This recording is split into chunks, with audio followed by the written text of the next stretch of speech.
Good day to you ex-communists, and let's all get our big boy and girl pants on for Operation Honest Iron. The fly jockey shot down a jumbo-sized saucer, and, as usual, it's our job to clean up the mess. And this, ladies and gentlemen, is quite a big mess. And because of the wounds that Citrus Architect took in Operation Ultimate Evil, we don't have his orange-scented cleaning power to help us out. But this is why we've been ranking up Evil Emi-san. We're hoping for a couple things this mission. First, we're hoping to get Adrian Rod a promotion, so that she'll be Jimmy's backup. Second, I'm hoping to capture either a Thin Man or a Muton, or both, so that I can interrogate them. And third, I'm hoping to leave as much of this UFO intact so that I have plenty of spare parts to sell off, because XCOM be broke.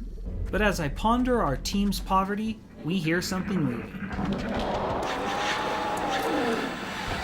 And that roar means that we are likely to have chrysalid problems very soon. For that reason, I worry less about having full cover and more about having wide open fiery lanes. And, as if on cue, the bug hunt is on. And though it's difficult to see in the 4th of July fireworks show that is all our Overwatch shots, Emi-san claims first blood by killing one of the Zergans. First blood! If you'll recall, our number one goal was getting Adrian Rod some frags so she can get a promotion. So, she gets first dibs on squashing the weakest bug. But, alas, fresh snipers tend to have poor aim, so it's up to the rest of the team. Gemini gives one bug an extreme case of lead poisoning, and Evil Emi-san fries the last chrysalid like an ant under a magnifying glass. And with this zone now bug-free, Beetleburg collects the meld. Now, I have two options for how to approach this UFO. I could either go through the front, or I could work around to the left to the hole on the other side of the ship. Straight ahead would give me more predictable sight lines, but left, I think, will be a quicker path to the second melt. But it appears that we weren't the only ones thinking about using this hole. But with 6 Overwatch shots, we let the Thin Man know, in no uncertain terms, that we are already using this hole and don't feel like sharing. With some superb Overwatch shooting, we knock out 2 of the 3 Thin Men, and, for the first time, activate DJ Sucre's adrenal neurosympathy. I move on to step 2 of my plan and try to capture the Thin Man, which, after interrogation, gives us a research credit for UFO stuffs. So, I move Adrian Rod up to where she can tase the next turn, and... oh. I sort of didn't think about if there would be any mobs in that room down there. Well, this changes things. Given the presence of our cephalopodic party crashers, capturing the Thin Man is now a much riskier proposition. So, I try to kill him off by having Evil Emi-san throw a grenade to bust his cover, then let Adrian Rod finish him off with her pistol. But there's no way I can throw a grenade and not destroy Adrian Rod's cover. Sadly, this is mistake number 1. The other threats in this situation, the Seekers, rarely shoot, and thus we don't need to worry about cover. My second mistake was never considering using Evil Emi-san's running gun to charge up to the Thin Men and just dust him with a close-range laser blast. I didn't think of it because it would have required Emi-san to step into the poison cloud and would have gotten her, and this is quite a shock to you, poisoned. But really, with full health and Beetleburg nearby, that wouldn't have been a big deal. Mistake number 3 is moving DJ Sucre to this spot. I thought he could step out from that spot to get either a shot or a good grenade toss on the Thin Man, but no dice. So, now DJ Sucre can either throw a grenade in a helpful spot or suppress the Thin Man. Goody. I'm now worried that the Thin Man is going to be murdering young Adrian Rod, so I hunker her down and move Beetleburg up to half cover and have him suppress the Thin Man. This is mistake number 3, as you can interrupt suppression with any kind of damage. So now the squids only have to find a way to damage Beetleburg a little bit, and then he'll be in half cover with only Gemini Spark's distortion field boosting his defense. It's then that I use Jimmy's battle scanner, and it reveals one of the squids, which Gemini Spark promptly turns into a fine paste. So why have I been spending so much time pointing out all my mistakes? Because squid number 2 makes his presence known and shoots Beetleburg in the shoulder, stopping the suppression. And further complicating matters is the fact that both DJ Sucre and Evil Emi-san missed their overwatches. But Evil Emi-san, she outdoes herself, because while she misses, she hits and destroys Beetleburg's half cover.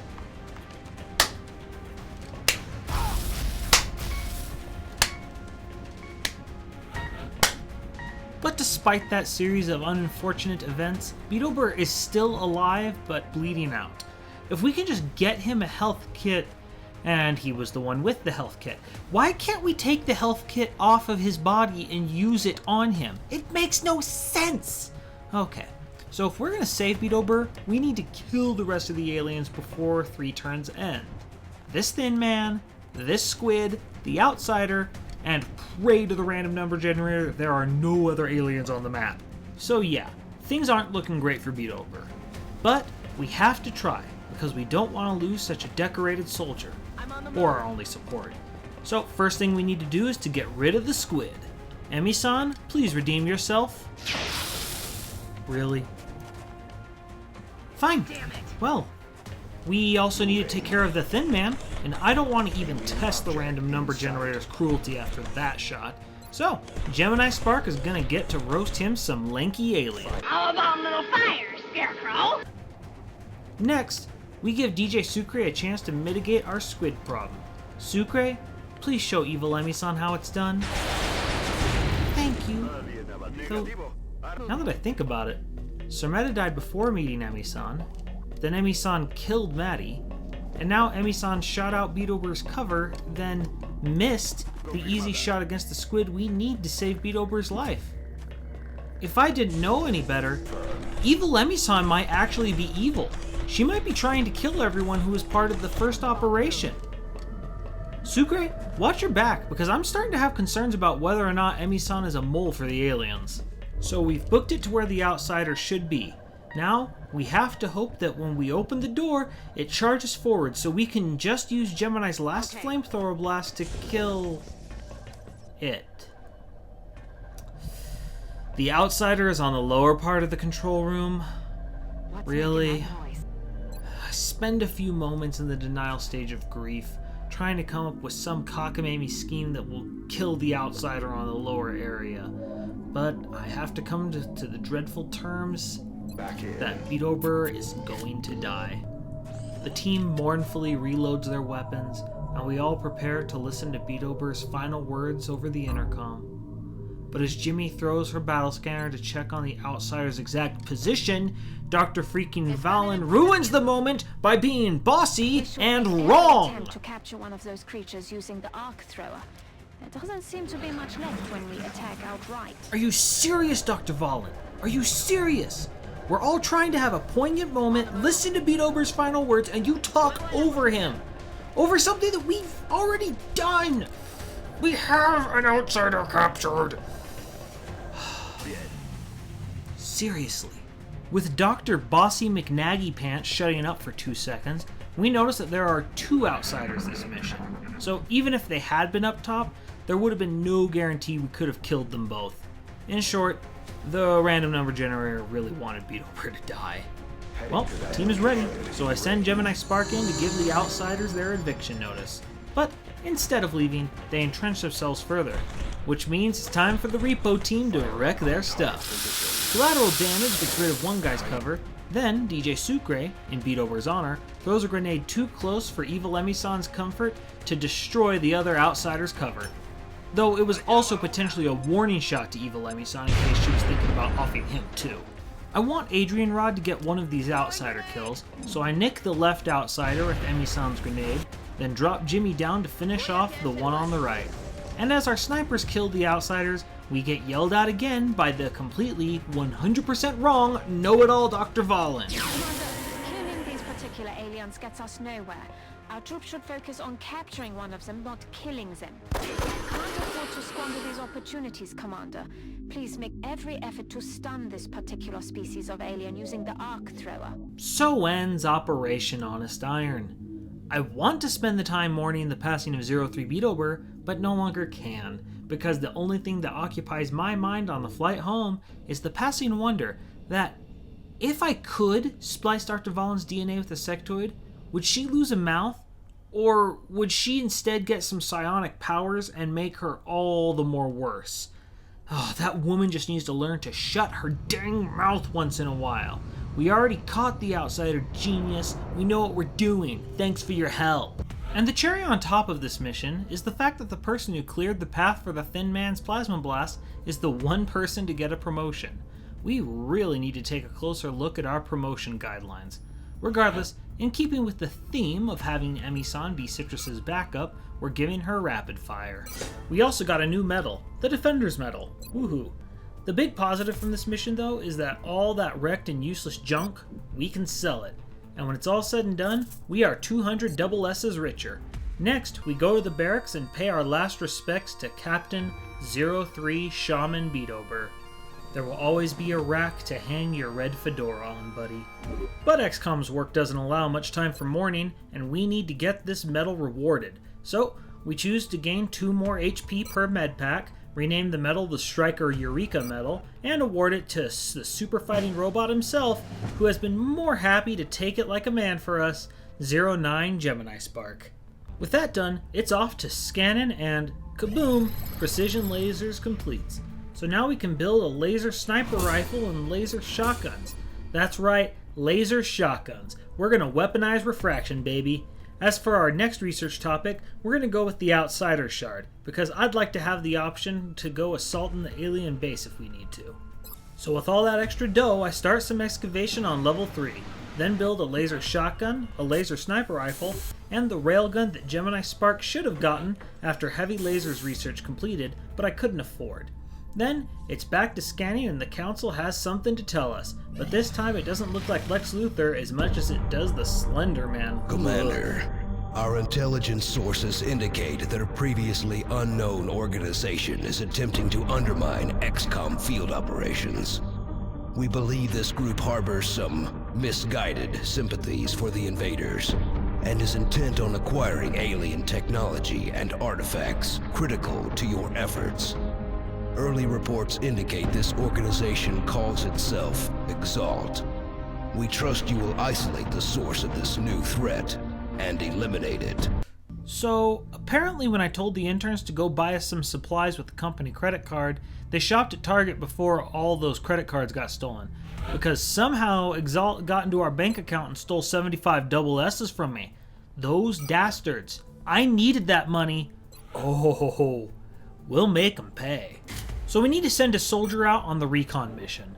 Now, they will only be armed with a pistol, so it's ideal to send a sniper with gunslinger. But I don't want to risk Jimmy like that.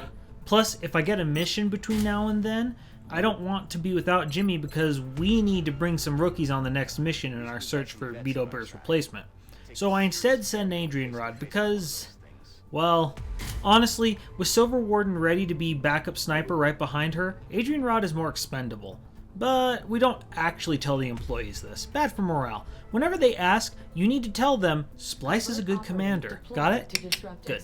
Since Adrian Rod took the only laser pistol we have on the covert mission, we need to make another. Also, I decided that this is a good time to meet China's demands for 2 scopes in exchange for 3 engineers. With all those tasks done, I go back to scanning, and Outsider Shard research completes. Time for a cutscene that, well, it's kind of boring. Here's the part that matters. Tactical. Do we have an eagle over these coordinates? Recon satellite Delta 2 is just coming into line of sight. Now, sir. Coming on screen. Nothing. No, that's impossible. I know it's there. Switch to thermal. Hello. Give me subsurface. So yeah, if we build a key, we can break into the alien base whenever we want. But we won't be doing that until we see what happens with our covert ops mission against Exalt. But before that happens, the aliens are snatching our people up, trying to probe them, so hide your kids, hide your wife, and hide your husband because they're abducting everybody out here. And though China is more panicked than Canada, I plan to be dropping my satellites on China anyway, so we'll calm them down before the month is up. So my plan is to help out the Canucks and bribe the communists with satellites. That's the great thing about communist countries. There's always some politician you can bribe to make all your problems go away. So we need to send some soldiers. More importantly, we need some soldier support, so with our growing concerns about Evil Emi-san's allegiances and Citrus Architect back from the medbay, we send Emi-san back to the bench and say hello to One Boot of France and Shiosk of Japan. We then equip everyone with the new toys and we're off to Calgary because the aliens don't have to come and confess. We're looking for them. We're gonna find them. And you can run and tell that, sectoid. Dropship has arrived. Okay, look. Bobby Percival put some words into the mission name generator thinking there could be some good combinations that would make us laugh or that we could make bad jokes off of. This is obviously not one of them. What was Bobby Percival thinking? I don't know. Well, either way, join us next week as we hope that the aliens are really dumb, for real, in Operation Buster Particulates. Until then, I'm Splice, and if you have any tips on how to make Dr. Valen stop giving us her opinions, I'm all ears.